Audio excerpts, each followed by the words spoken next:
Hi, Chris Barr here from Palm Beach Feng Shui, and today I want to talk about the July Feng Shui Flying Stars. Now, the new Feng Shui month begins July 7th, which is tomorrow, so I want to go into a little more detail than I have in the past about the flying stars and tell you how to activate each area of the Bagua. And in Feng Shui, we have something called the Bagua. It looks like a square with a tic-tac-toe symbol over it, and each one of those squares represents a different direction. Every month, those directions have their own combination of Feng Shui flying stars, and they mean different things. There are ways to activate those stars to make them more powerful, and there are ways to remedy those stars to make them less powerful, depending upon whether the stars are positive or whether they're negative. So today I'm going to talk about the three directions: southwest, west, and northwest. And if you're not sure how to find compass directions, then go to my video where I talk about how to take a compass direction for your home, because Flying Star Feng Shui is a little bit different than Western Feng Shui. We don't talk about left, right, center, back, front. We talk about north, south, east, west, and the other compass directions. And the reason for that is that each one of those areas has its own energy and its own strengths. So when you use the compass direction, you get the full benefit of the strengths and stars in that area. So for the month of July, and in Feng Shui Flying Stars, the new stars fly in tomorrow on July 7th, so we got a little lead time here. Tomorrow, in the southwest, we have a star combination that can create conflict and also lawsuits. So since the southwest represents relationships in Flying Star Feng Shui, this means that you could find that you're arguing with your spouse more this month, or your significant other, or even that you have a disagreement with a business partner. If you have had a falling out with somebody like that already, you may find that and you sued each other, or one of them sued you, then you may find that this is the month that you sit down with your attorneys, or you go to court to work out the legal aspects of that particular court case. So this month, what you'll want to do in the southwest is put something red to reduce that conflict energy, to make it less harsh, and to make it easier for you to come to an agreement and a solution between the two of you and resolve it more quickly. Now, you'll also want to make sure that you have your yearly Feng Shui Flying Star remedies in the southwest as well, because you need to remedy both of the stars that sit there, the yearly star and the monthly star. The remedies I'm giving you now are just for the month.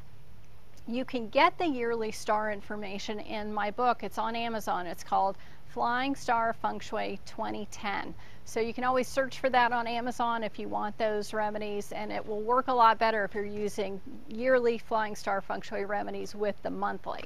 So the monthly is to put something red in the southwest.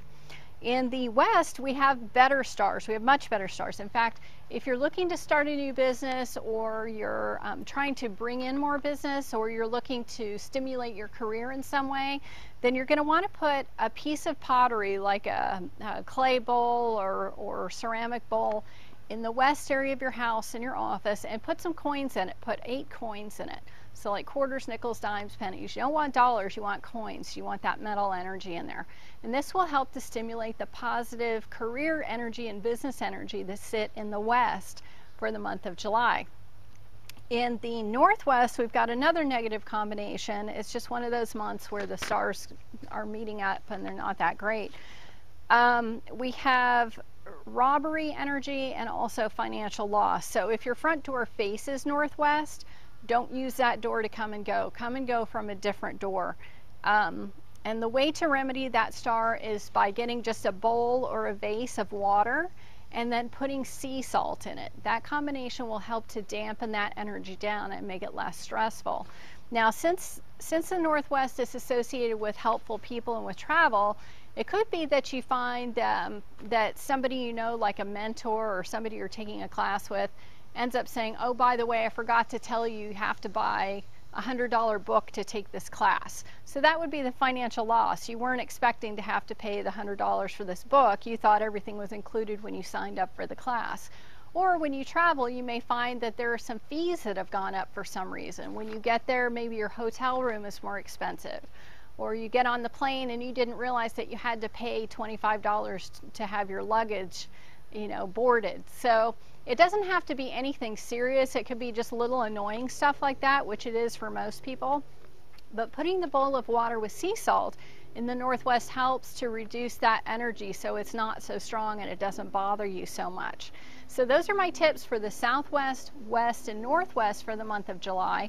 Tomorrow I'm going to come back and tell you what to do in the South, the Center, and the North. And then the following day I'll tell you about the Southeast, the East, and the Northeast. And again, in addition to the monthly remedies I gave you, you'll also want to make sure you've got your yearly remedies set up in those areas too, because you'll want to make sure that you're activating the positive stars for the year and mitigating the negative stars so that you excuse me, get a better result for the month. And again, you can get that from my book. It's on Amazon, Flying Star Feng Shui 2010. I think it's like $15. It's probably $7 now because it came out in February.